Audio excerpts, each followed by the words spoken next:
शक्तिं च तत्पुत्रपराशरं च व्यासं शुकं गौडपदं महान्तं गोविन्दयोगीन्द्रमथास्य शिष्यं श्रीशङ्कराचार्यमथास्य पद्मपादं च हस्तामलकं च शिष्यं तन्तोडकं वार्तिककारमन्यान्नस्मद्गुरून् सन्ततमानतोऽस्मि। वसुदेवसुतं देवं कंसचाणूरमर्दनं देवकी परमानन्दं कृष्णं वन्दे जगद्गुरुं। नारायणसमारम्भां शङ्कराचार्यमध्यमाम् अस्मदाचार्यपर्यन्तां वन्दे गुरुपरम्पराम्। अनंत श्री विभूषित जगद्गुरु श्रीमदाद्य शंकराचार्य भगवत्पादस्थापित मर्यादा पोषण परायणाः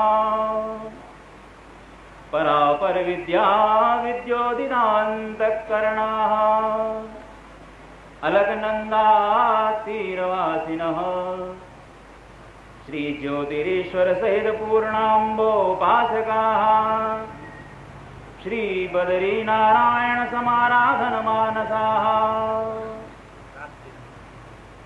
गोमती तीरवासिनः पश्चिमाम्नाय द्वारिका शारदा पीठाधीश्वराः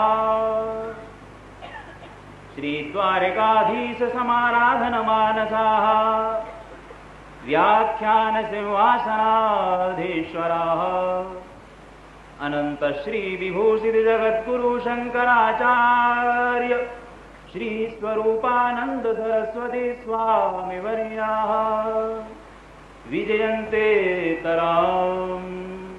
धर्म की अधर्म का प्राणियों में विश्व का गो माता की गो हत्या धर्म सम्राट जगद्गुरु शंकराचार्य भगवान की धर्म सम्राट ज्योतिषपीठाधीश्वर महाराज की धर्म सम्राट द्वारिका शारदा पीठाधीश्वर महाराज की वृंदावन बिहारी लाल की हर हर महादेव।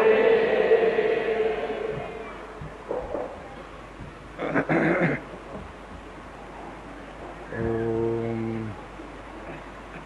करणशतसवर्णं कर्णघूर्णद्विरेफा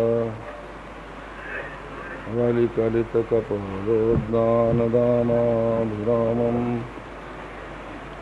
गिरिशगिरिसुताभ्यां लालितं नित्यमङ्के सजनभरणशीलं शीलये विघ्नराजम्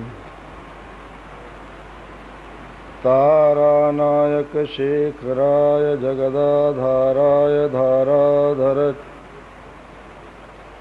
छायाधारक कंधराय गिरिजा संगैक सिंहारिणे नद्या शेखरिणे दृशा तिलकिने नारायणे नास्त्रिणे नागैकङ्कणिने नगेन गृहिणे नाथाय सेयन्नति मानापनोदन विनोदनते गिरीशे भासेव संकुचितयो रुचितं तविन्दो भेत्तुं भवानि शिशितं दुरितं भवानि नम्री भवानि घनमङ्घ्रि सरोजयोस्ते तद्दिव्यमव्ययं धाम सारस्वतमुपास्महे यत्प्रसादात् प्रलीयन्ते मोहान्धतमसच्छटाः। श्रीराम जय राम जय जय राम।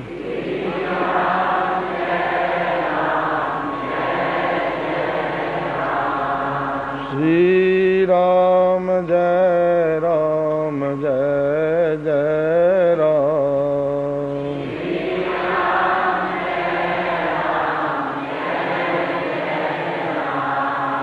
श्रीराम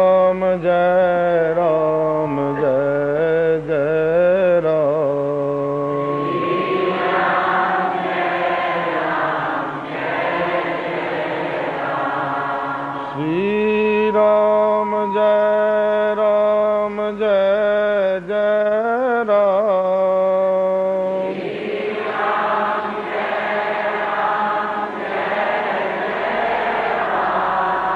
श्री राम जय राम जय जय राम।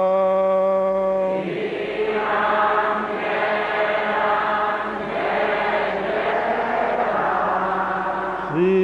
राम जय राम जय जय राम।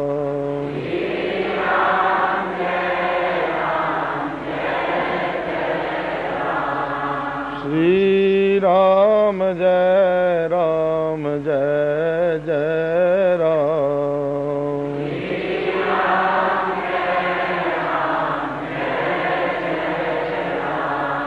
श्री राम जय राम जय जय राम।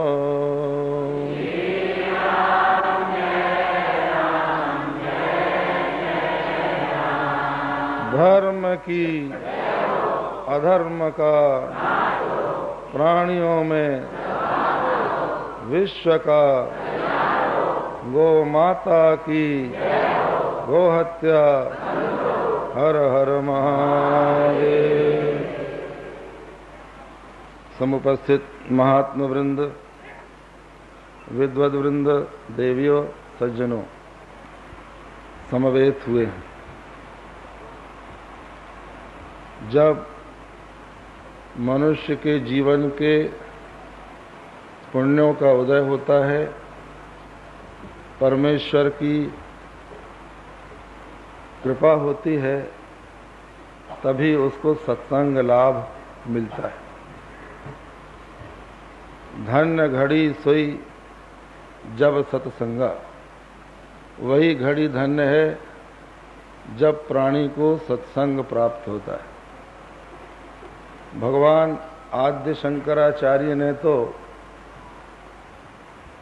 यहाँ तक कह दिया, क्षणमपि सज्जन संगति रेखा भवति भवार्णव तरणे नौका।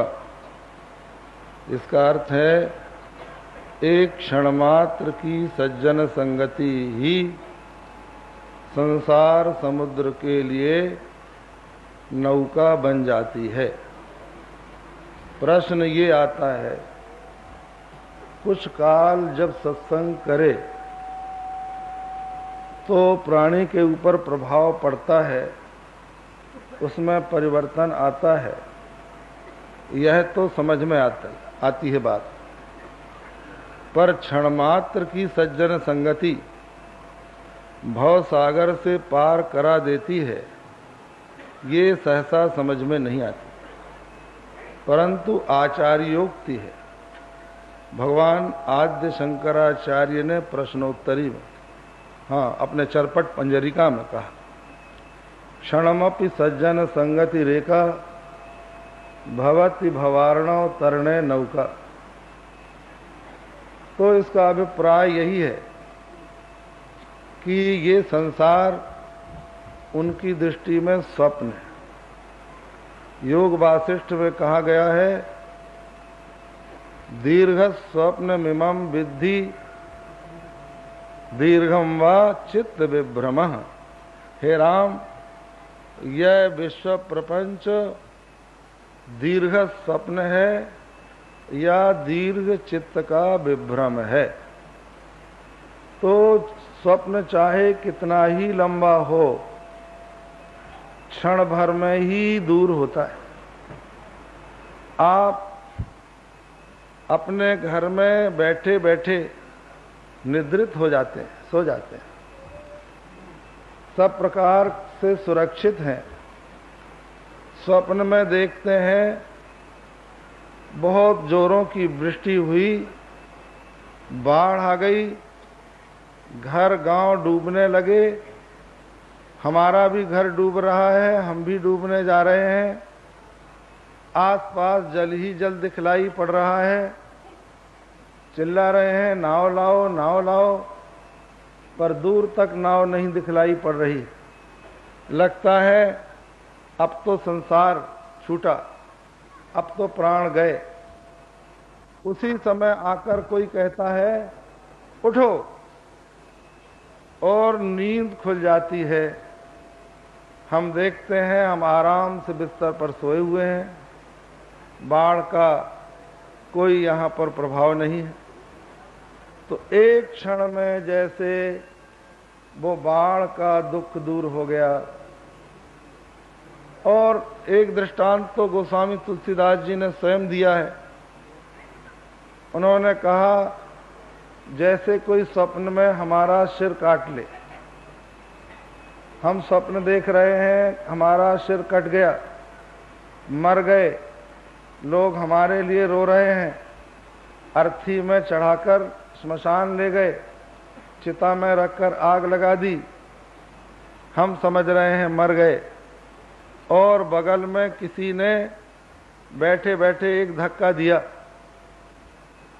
और नींद खुली, हम देखते हैं सही सलामत।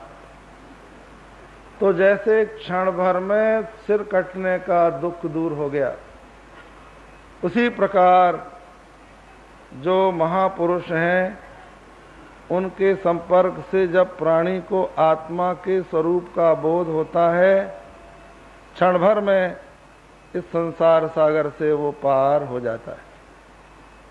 तो ये ऐसी भूमि है, वृंदावन भूमि, जिसमें बड़े बड़े रसिक और तत्वदर्शी लोगों ने तपस्या की है। यहाँ का कण कण उनके संस्कारों से संस्कृत है। यहाँ न जाने कितने भक्तों ने श्री वृषभानुनंदिनी राधा रानी के चरण कमलों का चिंतन किया है, श्री राशेश्वर के साथ उनके विहार की लीला का अनुसंधान किया है, और न जाने कितने तत्वदर्शियों ने यहाँ पर बैठकर तत्व विचार किया है। ऐसी पवित्र भूमि वृंदावन धाम, जिसका महात्म्य आपने पूर्व वक्ताओं से सुना, उसमें ये अमृत महोत्सव मनाया जा रहा। पिछली बार फाल्गुन में जब हम यहाँ आए थे, स्वामी जी से भेंट हुई, इनके मुख से निकला कि अब ये शरीर 75 वर्ष का हुआ। तो हमें लगा कि कुछ उत्सव इस संबंध में होना चाहिए, और वो मन की कल्पना आप सब भक्तों ने साकार कर दी। इतना सुंदर यहाँ पर उत्सव हो रहा है। महाराजा श्री अस्वस्थ हैं, फिर भी वो आप सबके बीच में बैठते हैं, महात्माओं की बातें सुनते हैं, सुनाते हैं। हम लोग बहुत दिनों तक साथ रहे। एक बार कर्णवास से पैदल यात्रा की, हरिद्वार तक गए, मधुकरी मांगते हुए। बीच में कई घटनाएं आईं। एक स्थान पर तो लोगों ने हमको ये कहकर पकड़ना चाहा कि ये तो हमारे घर का है। दोपहरी में ही हम लोग भागे वहां से, छोड़ते ही नहीं थे। सब लोगों ने घेर लिया। हरिद्वार पहुंचे, वहां पर उस समय बड़े बड़े मंडलेश्वर लोग थे, विद्वान लोग थे। उनके पास जाकर हम लोगों ने कई प्रकार के वेदांत के प्रश्न किए।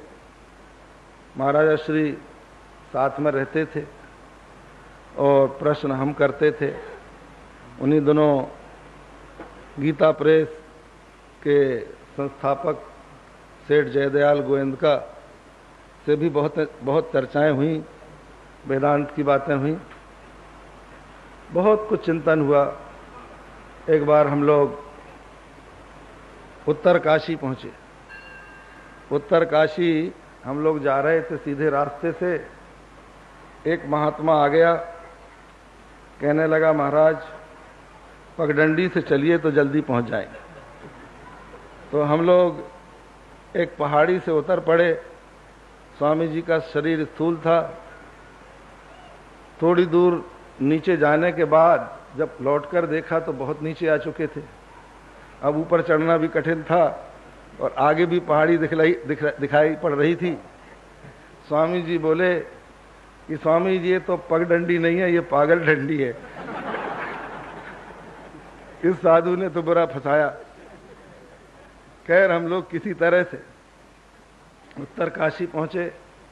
वहां भी अच्छे अच्छे महात्मा मिले। एक बड़े अच्छे महात्मा थे स्वामी ब्रह्म प्रकाश जी। उनके पास गए। उन्होंने कहा महाराज कुछ दिन यहां पर रहिए। बड़ा अच्छा दृष्टांत दिया, अभी भी याद है। उन्होंने कहा कि गृहस्थ भी घोड़ा है और साधु भी घोड़ा है। तो गृहस्थ ऐसा घोड़ा है जिसके अगाड़ी पछाड़ी दोनों बंधी है, और साधु ऐसा घोड़ा है जिसकी अगाड़ी पछाड़ी दोनों छूटी हुई है। तो गृहस्थ रूपी घोड़ा यदि किसी प्रकार आगे की रस्सी तोड़ भी ले, फिर भी वो पीछे की रस्सी तोड़ने में असमर्थ रहता है। और साधु ऐसा है कि ना उसके आगे बंधन है ना कोई पीछे बंधन है, किसी प्रकार की कोई कल्पना नहीं है, किसी प्रकार स्वदेश का कोई अध्यास नहीं। महाराज उड़िया बाबा कहते थे एक स्वदेशाध्यास भी होता है। मनुष्य कहीं भी चला जाए उसको कभी कभी अपने घर की याद आती। एक महात्मा को हम लोगों ने देखा, बड़े वेदांती थे, बीमार हुए, इतने बीमार कि अब उनका शरीर छूटने ही वाला था। अपने भक्तों से कहने लगे मुझे मेरे घर पहुंचा दो।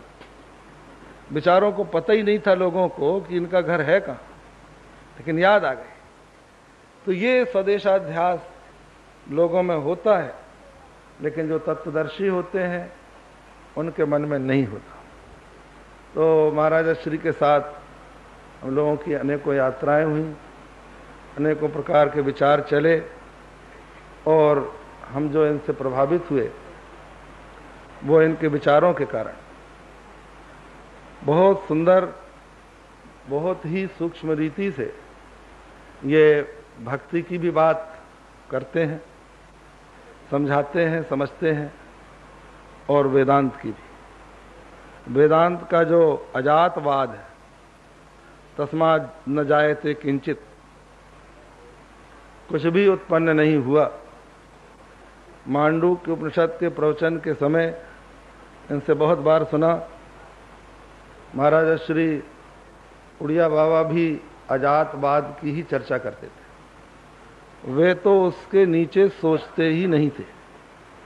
उनका तो ये कहना था कि दृष्टि सृष्टिवाद ही सिद्धांत, एक जीववाद। एको द्रष्टासि सर्वस्य मुक्त प्रायोसि सर्वदा, अयमेव हि ते बंधः द्रष्टारम पश्यसीतरम। तू एक ही समस्त प्रपंच का, दृश्य का दृष्टा है, मुक्त प्राय है। यही तेरा बंधन है कि तू अपने से भिन्न किसी और को दृष्टा देखता है। तो उनका तो ये कहना था कि महात्मा यदि कोई है तो भी मैं ही हूँ, ब्रह्म भी मैं ही हूँ, गुरु भी मैं ही हूँ। अपने से अन्य किसी वस्तु में आस्था रखना ही अज्ञान का प्रतीक। ऐसा सुंदर विवेचन वो करते थे। महाराजा श्री भी उसी प्रकार का विवेचन करते थे, आज भी करते हैं। इन्होंने अपने इन 75 वर्षों में समाज को बहुत कुछ दिया है। हिंदू धर्म को कितना बड़ा लाभ इनके जीवन से पहुंचा है ये इतिहास बताएगा। कितने ग्रंथों की रचना की, कितने लोगों को अपने सनातन धर्म के सिद्धांतों से प्रभावित किया, इसकी गणना नहीं की जा सकती। और बहुत ही सुंदर रीति से अपने यशस्वी जीवन के 75 वर्ष इन्होंने पूरे किए और बहुत कुछ करके दिखलाया। आज आपने सुना कि धर्म के संबंध में कई प्रकार की भ्रांतियां फैल गई हैं। लोग कहते हैं धर्म तो लड़ाई झगड़े की चीज, धर्म के कारण परस्पर वैमनस्य बढ़ता है, हिंसा होती है, इसलिए ये स्टंटे कोई खत्म करो। कुछ लोग कहते हैं अध्यात्म के चिंतन से लोगों के मन में इतनी अंतर्मुखता आ जाती है कि वे लोग इस लोक के संबंध में कुछ नहीं सोचते, और इस लोक के संबंध में जब सोचते नहीं तो देश की भौतिक क्षेत्र में उन्नति में बाधा पड़ती है। और कुछ लोग तो कहते हैं देश की जो परतंत्रता आई उसका कारण हमारे दार्शनिकों की परलोक परता थी, परंतु ये दोनों ही बातें गलत हैं। आज कुछ ऐसे समुदाय ने, जिनको हम पंथ कह सकते हैं, मजहब कह सकते हैं, मत कह सकते हैं, उन्होंने अपने पंथ को अपने किसी सामूहिक स्वार्थ का साधन बना लिया है और वे उसके लिए उसका उपयोग करते हैं। तो ये धर्म का दोष नहीं है, ये उस समुदाय का, उसके पीछे जो स्वार्थी लोग हैं उनका दोष। वस्तुतः धर्म मनुष्य के चरित्र को, विचारों को उन्नत बनाता है, उत्कृष्ट बनाता है और राग द्वेष को समाप्त कर देता है, वैमनस्य को समाप्त कर देता है। और उसी धर्म का जो सार तत्व है, जिसको हम लोग अद्वैत दर्शन कहते हैं, तत्व ज्ञान कहते हैं, उसमें तो विजुगुप्सा के लिए, घृणा के लिए कोई स्थान ही नहीं। उसमें तो ब्रह्मा से लेकर पिपीलिका पर्यंत समस्त प्राणियों में एक ही सद्घन चिद्घन आनंद घन ब्रह्म का दर्शन होता है। कौन किससे द्वेष करे, कौन किससे घृणा करे। तो इस प्रकार की स्थिति जहाँ के तत्व दर्शन में हो, वहाँ वो लड़ाई झगड़े का कारण बने, ये संभव नहीं। जहाँ तक परलोक परता की बात है, ये भी मनुष्य के लिए आवश्यक। एक दृष्टि से आप देखें तो आज जो देश का और विश्व का पतन हो रहा है, वो केवल इसी जीवन के संबंध में सोचने के कारण हो रहा है। मनुष्य ये चाहता है कि जो कुछ मैं अभी कर रहा हूं, इसका फल मुझे इसी जन्म में मिल जाए, और जब नहीं मिलता तो वो निराश होकर हिंसा का आश्रय लेता है और अनैतिकता का आश्रय लेता है। यदि उसको किसी परम सत्ता पर विश्वास हो कि मेरे किए सत्कर्म व्यर्थ न जाएंगे, तो वो संभवतः अन्यायपूर्ण मार्ग पर न चलेगा। यदि उसको इस बात पर विश्वास हो कि एक ऐसी सत्ता है जो इस जगत के मूल में रहकर इसका नियंत्रण कर रही है, जिसको अंतर्यामी कहते हैं, परमात्मा कहते हैं, और वो सदा न्याय का, धर्म का ही पक्ष लेती है, जो सदाचार पर चलने वाले निर्बलों के पीछे उनकी रक्षा के लिए खड़ी होती है, जिसको हम परमात्मा कहते हैं, भगवान कहते हैं। इस पर विश्वास हो जाए तो स्वाभाविक रूप से मनुष्य के मन में जो अधैर्य है, सुख के प्रति, सुख की सामग्रियों को छीनने और झपटने के लिए जो उसके मन में तत्परता है, वो कम हो जाए। ये संभव नहीं है कि समस्त प्राणियों को एक सा भौतिक सुख मिल सके। अगर प्रत्येक व्यक्ति ये चाहे कि हम दूध के साथ केसर पिएं, तो संसार में इतनी केसर होती ही नहीं। कि लोग पी सकें। इसी प्रकार बहुत से ऐसे विषय हैं जिनकी उपलब्धि सभी को नहीं हो सकती। ऐसी स्थिति में तृष्णा क्षय ही मनुष्य की शांति का उपाय है, जिसको हमारा धर्म बतलाता है, हमारा अध्यात्म, हमारा दर्शन शास्त्र हमको सिखलाता है। इसी बात को भगवान शंकराचार्य ने भी कहा, तृष्णा क्षयः स्वर्ग पदम किमस्ति।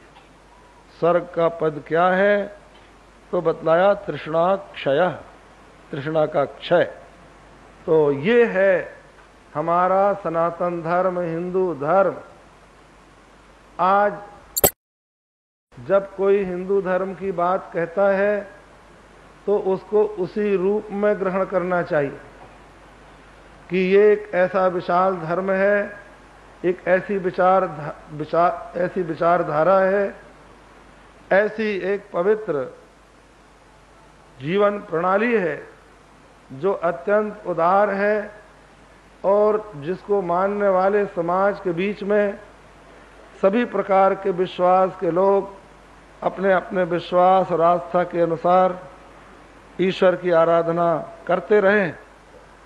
अब ऐसी उदार विचारधारा को यदि प्रोत्साहन नहीं मिलता है, उसका हनन होता है और दूसरों के समान संकीर्ण विचारधारा के लोगों की कोटि में उसको रखा जाता है, तो स्वाभाविक रूप से उस समाज के चिंतकों के मन में एक क्षोभ का सर्जन होता है जो नहीं होना चाहिए।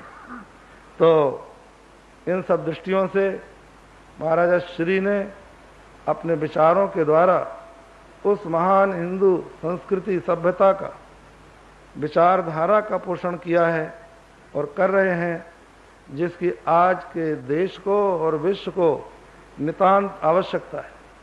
इसलिए हम तो भगवान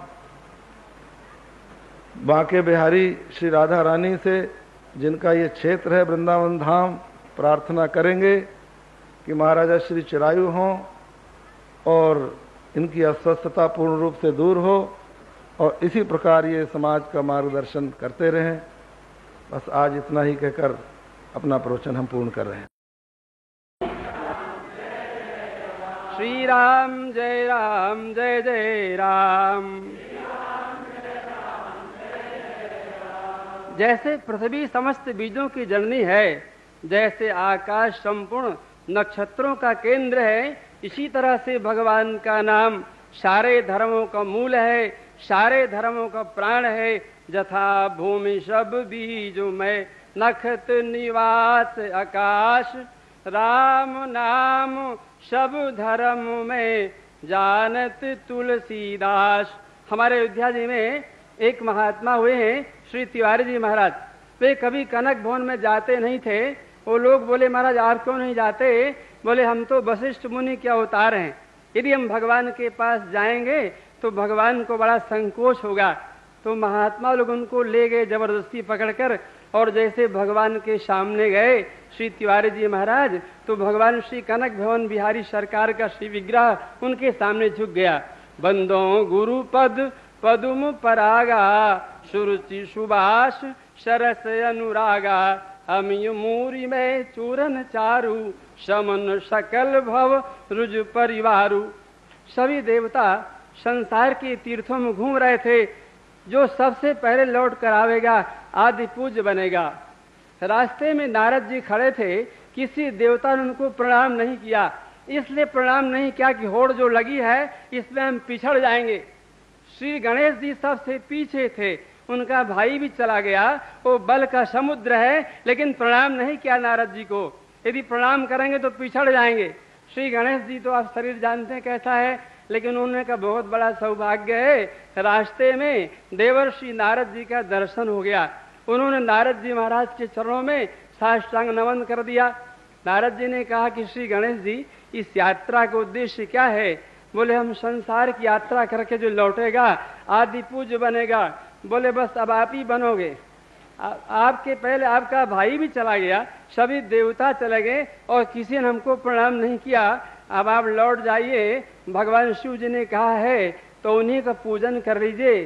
घर में लौट करके और परिक्रमा कर लीजिए। श्री राम नाम के सहित परिक्रमा करी। गणेश जी महाराज चले आए और श्री नारद जी को जो प्रणाम किया था उनकी कृपा का फल था कि महाराज जो आदि पूज्य बन गए। तो इस प्रकार जो है श्री रामचरितमानस का जो 7 कांड में 361वां दोहा बाल कांड का अंतिम है।